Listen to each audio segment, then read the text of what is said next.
किसानों की कुर्बानी।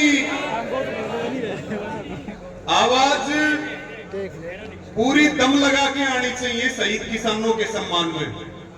शहीद किसानों की कुर्बानी, शहीद किसानों की कुर्बानी। किसान मजदूर एकता जिंदाबाद, आवाज दो। नौगामा खाप का बहुत क्रांतिकारी गांव बुलकड़ी, और आज 23वें श्रद्धांजलि सभा की अध्यक्षता कर रहे सम्मानित अध्यक्ष मंडल, सम्मानित मंच,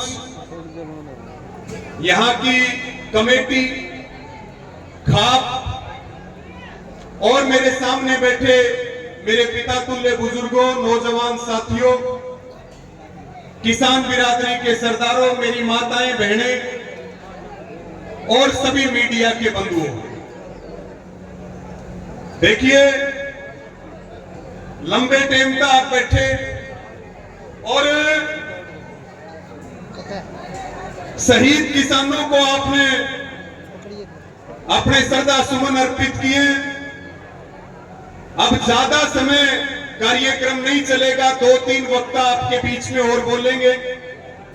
तो मेरा निवेदन और प्रार्थना यह है कि आप सब अनुशासन भी बना के रखें और शांति भी बना करके रखें, और जो दूर दराज से हमारे नेता चल के आए हैं उनके विचार भी आप सुनने का काम करें। साथियों, 13 शहीद और इतना भव्य स्मारक, ये सारा श्रेय इस नौगामा खाप को जाता है। आप पूरे देश में चले जाओ, आपको ऐसा शहीद किसानों के सम्मान में स्मारक नहीं मिलेगा। और 13 शहीद अकेली एक खाप से, ये भी एक बिरला उदाहरण है। तो मैं भी सभी शहीदों को अपने श्रद्धा सुमन अर्पित करता हूं, और जो ये शहीद परिवार है, सरकार की भी जिम्मेवारी है कि इनके पुनर्वास की व्यवस्था करे, और समाज की भी जिम्मेवारी है, हमारी भी जिम्मेवारी है। ये परिवार हम सब के परिवार हैं, इनका सम्मान करना और इनके काम आना हमारी जिम्मेदारी है। हम अपनी जिम्मेदारी को समझें और उसको निभाने का काम करें। साथियों, अभी केंद्र सरकार ने, देखिए, जो पहलगाम का आतंकी हमला हुआ और फिर भारत पाक की लड़ाई में भी बहुत सारे सैनिक, बहुत सारे लोग शहीद हुए।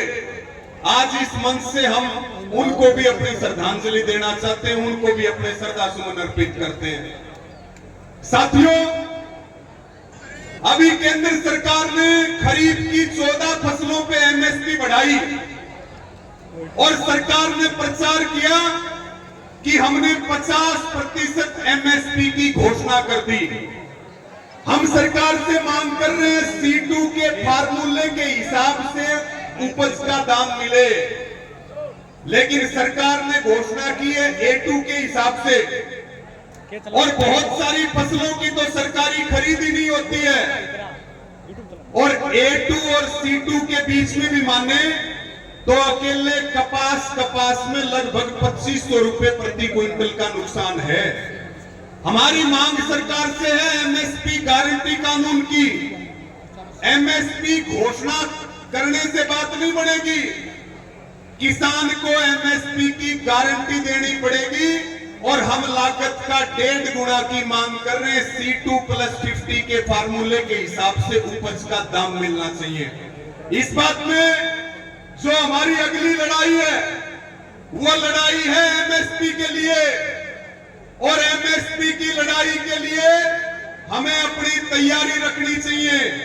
एमएसपी मिलेगा तो खेती और किसानी बचेगी, नहीं तो खेती और किसानी बच नहीं सकती। साथियों, आज श्रद्धांजलि सभा है, हम आए और चले गए, इससे बात नहीं बनेगी।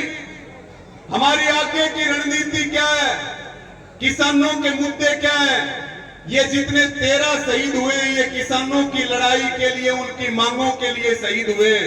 मैं ये मानता हूं हम किसानों की मांगों को मजबूती से उठाने का काम करेंगे तो यही इन शहीद किसानों को सच्ची श्रद्धांजलि भी होगी। आज जरूरत है किसानों को अपने खर्चे कम करने की। आज जरूरत है किसानों को पुराने साधनों से काम चलाने की। आज जरूरत है किसानों को ब्याज शादी गांव में करनी चाहिए। सारे हम कर्जे के नीचे दबे बैठे हैं। अगर हम खर्चा कम नहीं करेंगे तो फिर हमें दुनिया की कोई ताकत नहीं बचा सकती। आप खर्चा कम करोगे तो उद्योगपतियों की कमर टूटेगी, और खर्चा कम नहीं करोगे, मैरिज पैलेस में शादी करोगे तो फिर पैसा किसके पास जा रहा है? उन्हीं उद्योगपतियों के पास जा रहा है। साथियों, मैं ज्यादा समय नहीं लूंगा, केवल और केवल 2-3 बात आपको कह करके अपना स्थान ग्रहण करूंगा। आज प्रधानमंत्री कह रहे हैं कि भाई स्वदेशी अपनाओ, लेकिन वही प्रधानमंत्री विदेशी कंपनियों को अपने देश में आने दे रहे हैं। आज जो है टर्की से सेब खरीद रहे हैं, 1 लाख करोड़ रुपए का पाम ऑयल आ रहा है। एक तरफ प्रधानमंत्री कह रहे हैं स्वदेशी चीजें खरीदो, दूसरी तरफ विदेशों से खाद्यान्न तेल मंगवाए जा रहे हैं और यहाँ के किसानों की कमर तोड़ी जा रही है। और एक बहुत बड़ा काम सरकार कर रही है, अगस्त तक फ्री ट्रेड एग्रीमेंट पे साइन हो जाएंगे और जो अमेरिका के डेयरी के, पोल्ट्री के और जो खेती के प्रोडक्ट है वो आपके मार्केट में आएंगे और देश के किसानों की कमर टूट जाएगी। इसके लिए हमें लड़ाई लड़नी पड़ेगी। इसके लिए सारे तैयार हो कि नहीं हो बताओ? हमें सरकार से कोई सर्टिफिकेट नहीं चाहिए।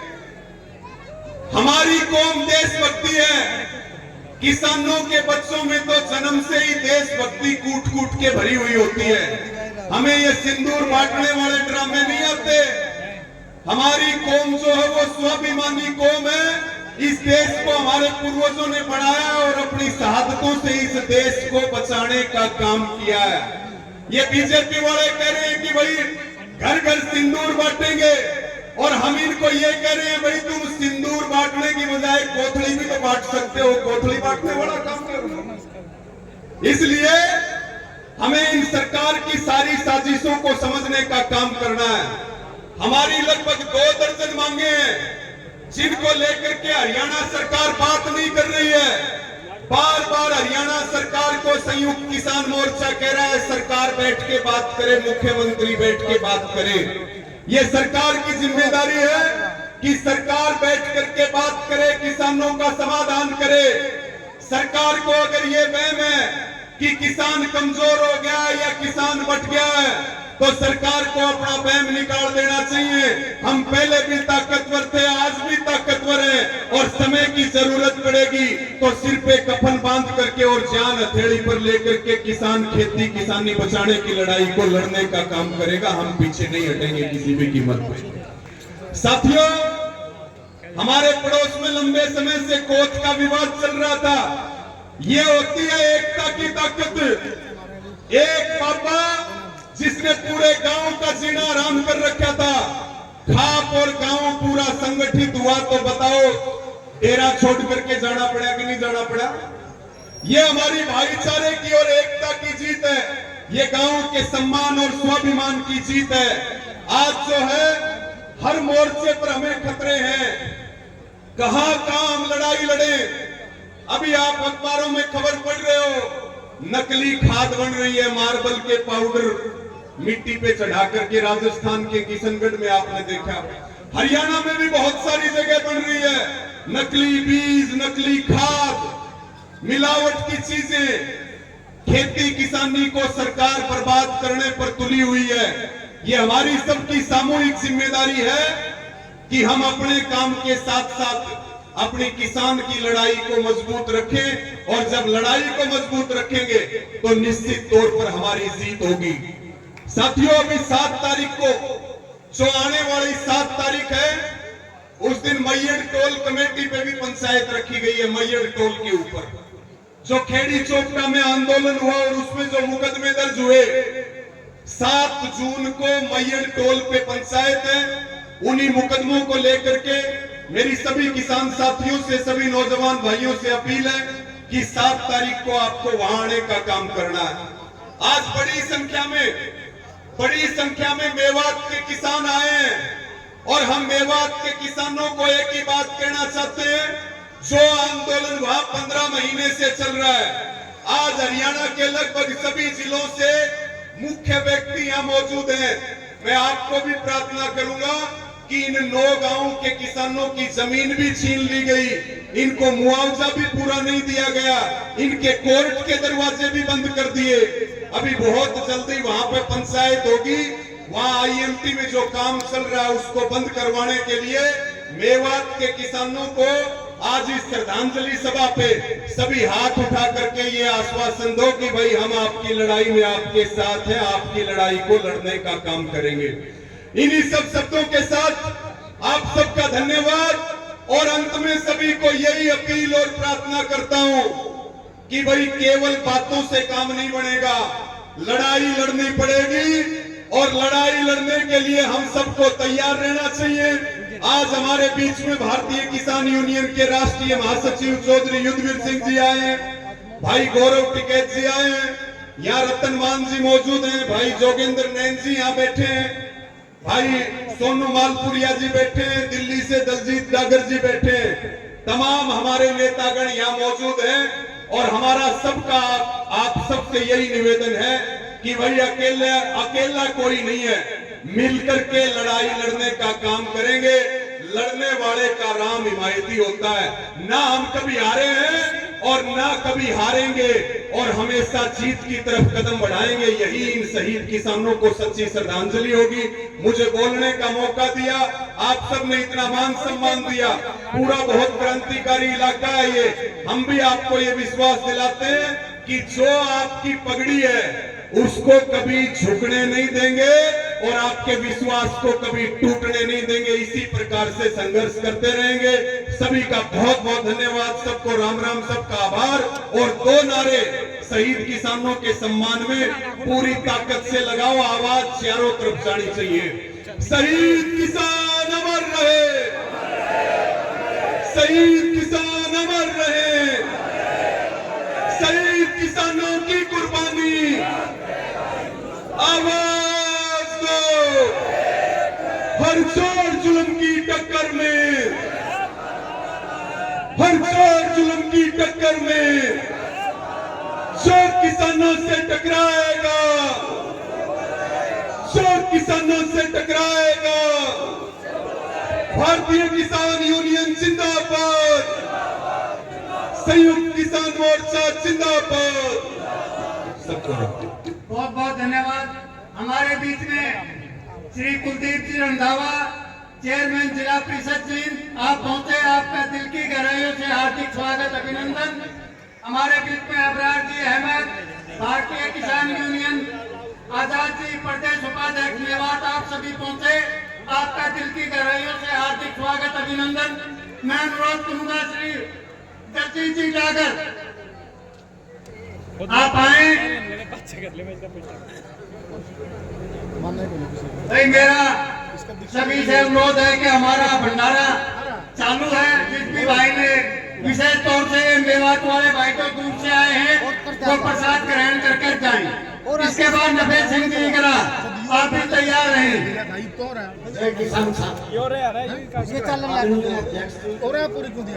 किसानों के दिल दिमाग की आवाज चौधरी युद्धवीर सहरावत जी, रतन मान जी, जोगेंद्र नैन जी, वे सभी किसान साथियों, आज की श्रद्धांजलि सभा में मैं दिल्ली प्रदेश की तरफ से किसानों के चरणों में अपने नमन करता हूं, श्रद्धांजलि देता हूं। और साथ ही साथियों, आज मैं यहाँ जो आया हूँ श्रद्धांजलि देने तो आया ही हूँ, साथ ही चौधरी युद्धवीर सहरावत जी से, रतन मान जी से ये आश्वासन लेने भी आया हूँ, उनका मार्गदर्शन लेने भी आया हूँ कि मेवात के किसानों के साथ वहाँ पे बड़ी ज्यादती हो रही है और वो बहुत ही दिक्कत में है। तो मैं चौधरी युद्धवीर सहरावत जी से चाहूंगा कि वो हमें आश्वासन दे और आगे के लिए लड़ाई के लिए मार्गदर्शन दें। क्योंकि वहां पे किसान साथी जो है बहुत ही जुझारू हैं और वो आखिरी बलिदान देने के लिए यानी शहादत देने के लिए भी तैयार है।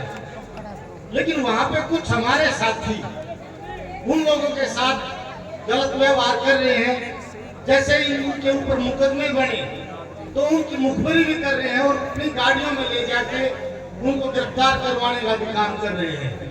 तो मैं चाहूंगा ऐसे साथियों को चिन्हित किया जाए, तो उनको दंडात्मक कार्रवाई भी की जाए उनके ऊपर। साथ ही मैं ये चाहूंगा कि यहाँ जितने भी संगठन बैठे हैं वो उन किसानों का साथ दें, उन मेवात के किसानों का साथ दें, क्योंकि इससे पहले भी एक बहुत बड़ी मुसीबत इस सरकार की तरफ से मेवात जिले के ऊपर डाली गई थी, जिसका निदान चौधरी युद्धवीर सहरावत ने अपनी तरफ से कराया था।